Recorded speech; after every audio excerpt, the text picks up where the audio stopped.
What is good, Light Fam? Coming at you with another video here. Welcome back. Today we're going to be talking about how to conquer fear spiritually. I'm going to give you guys 5 easy steps you guys can apply to your life right now to take your life back from fear, from the clutches of fear. Take control of your life. So stay tuned for that. Let's get right into the content.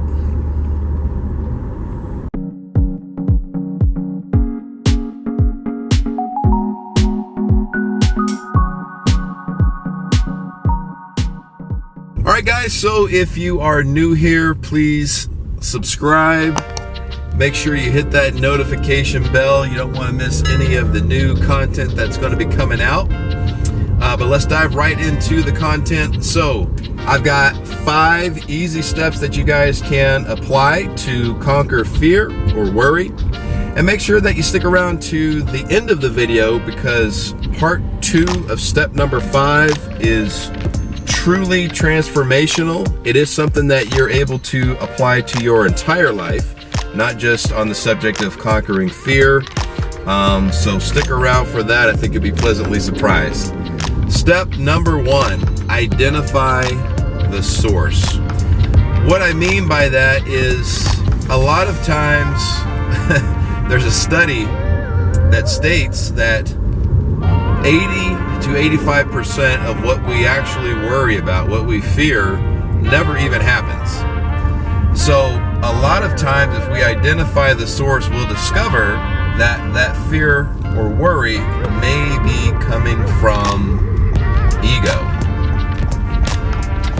So let's identify ego's role. Ego's role is survival.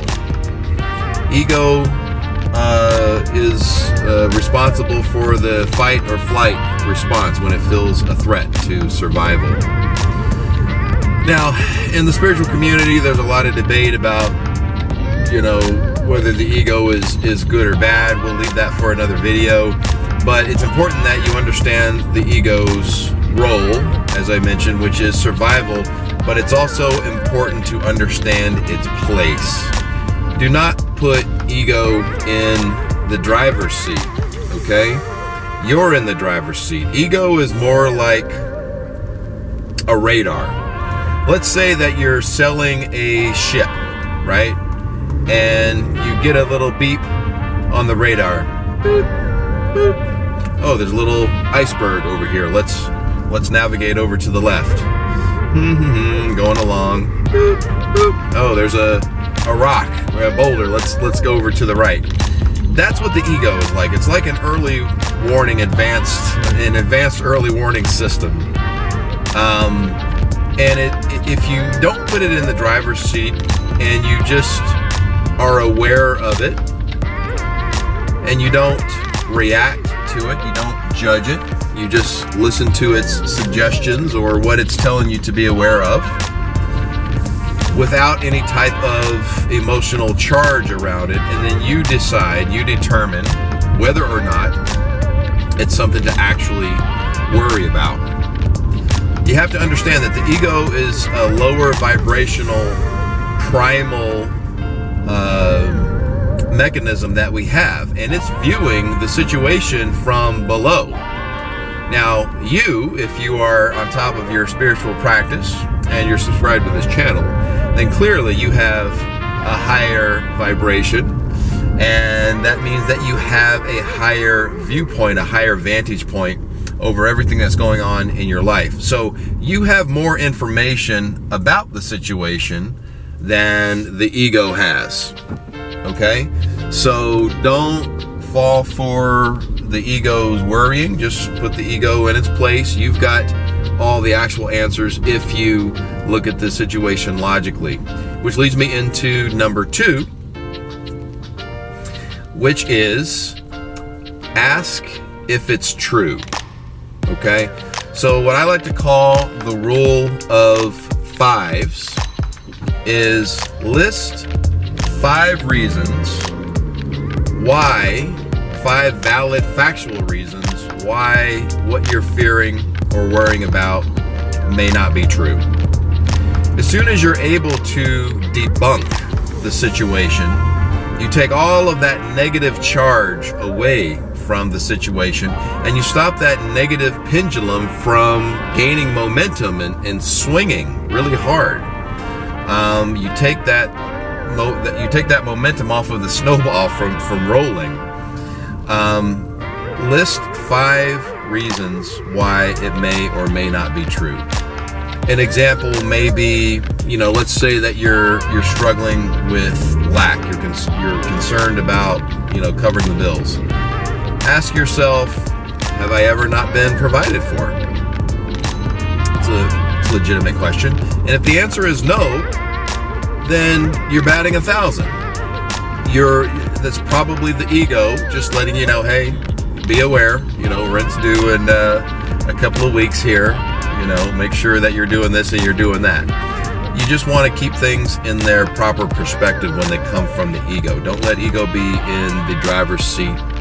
I don't even like ego being a backseat driver, but it's just an advanced early warning system to let you know of what could possibly happen. It just wants to make you aware of things because it's in charge of your survival. But debunk that fear. List 5 factual reasons why it may not be true. Number 3, take action.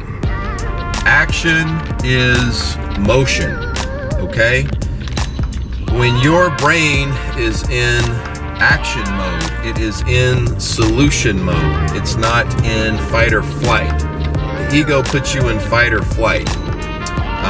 When you're in fight or flight, you're in a mode of resistance. Step number 4, do not vent. I know, I already know. You guys are addicted to your venting. You want to get it off your chest. You want somebody to hear you.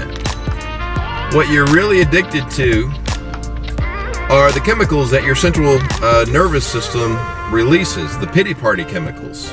When someone has sympathy for you, when someone tells you it's going to be okay, when someone has empathy for you, those chemicals get released into your central nervous system. They're not good chemicals. And the problem with that is simply this. Whatever you focus on, whatever you give your energy to, your attention to, grows and gets bigger. So now you've called somebody up and you've gotten another consciousness involved and focused on this problem. Or we're not sure if it's a real problem yet, but now you've got 2 consciousnesses focusing on it, making that problem grow. And then that person may tell their significant other, they may tell a coworker, the list goes on and on. Now what you've done is you've created this little mini collective consciousness that has given your little molehill all of this attention and has now turned it into a mountain. Don't do that. That negative pendulum gets momentum and it starts to swing hard. So go ahead and stop giving that negative pendulum momentum. Stop letting that pendulum swing. Stop telling all these other people about the problem. Because keep in mind, when you discuss this with other people, you relive it. And your brain doesn't know the difference between real life and you explaining it because you're reliving it. So now, not just the pity party chemicals, but now the stress hormone chemicals are released, cortisol, all of that stuff, okay? So you start reliving that every time you have to tell it to somebody, every time that you have to vent, you're reliving it. Why multiply a bad experience 3, 4, 5 times, multiply all of the bad chemicals that go along with that experience 3, 4, 5 times, and have 4 or 5 different consciousnesses focusing on this problem? I mean, you really, it turns into a mess biochemically and energetically. So if you handle the first 3 steps, hopefully you've debunked it, you've changed the direction of that pendulum, and now you're taking action. All right, guys, step number 5, and this is my favorite because this is actually transformational, and this is something that you want to do in your life at all times. Number 5, what you want to do, go ahead and feel the outcome that you want that problem to have. Feel the solution of that problem. Feel the emotions. What would it feel like if what you were worried about was not true? What if your problem was solved? Feel those emotions. Feel those emotions deep. Let those feel-good chemicals get released. Serotonin, dopamine. And really bring that to pass. Give thanks that it's already happened. All right, so that is part 1. Now, part 2 of step 5 is really transformational. So after you have focused on the outcome that you want, and you've felt those emotions, you've put that energy, you've spoken into existence, you've given thanks that it's already happened, now ask yourself, how can it be even better than that? Okay? And feel those emotions. Feel that is already done. Give thanks that it's already done.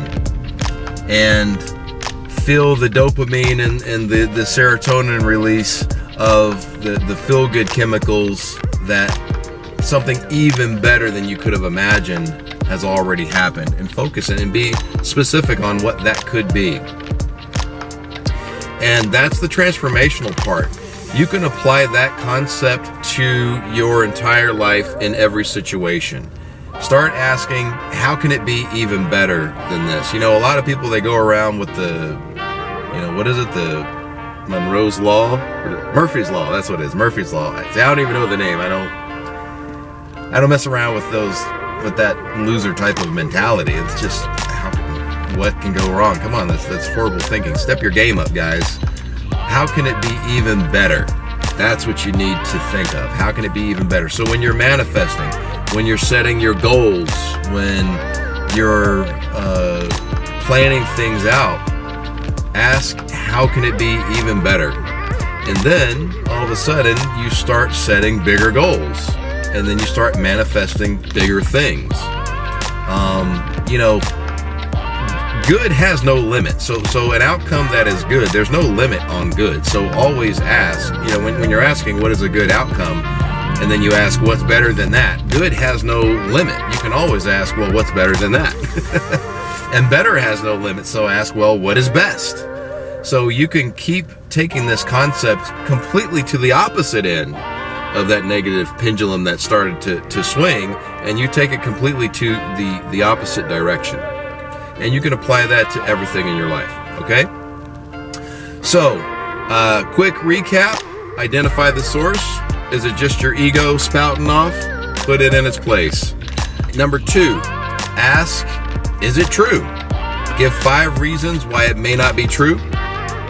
Number 3, take action. Get in momentum. Get some movement going, even if you have to take baby steps.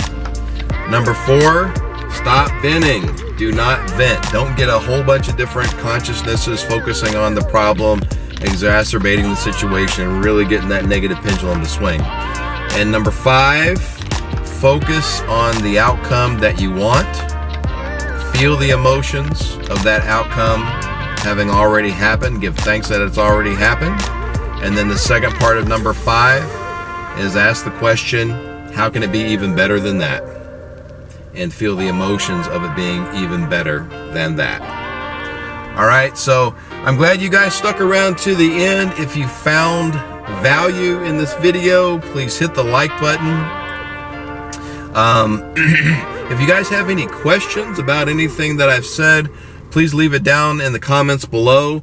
And also, let me know. I mean, I want to be interactive with you guys. Let me know how you guys conquer fear. How do you guys handle worry and doubt in your life? Let's have an open discussion. Hope you guys subscribe. Please hit the notification bell for new content. We got a lot of good stuff on the way.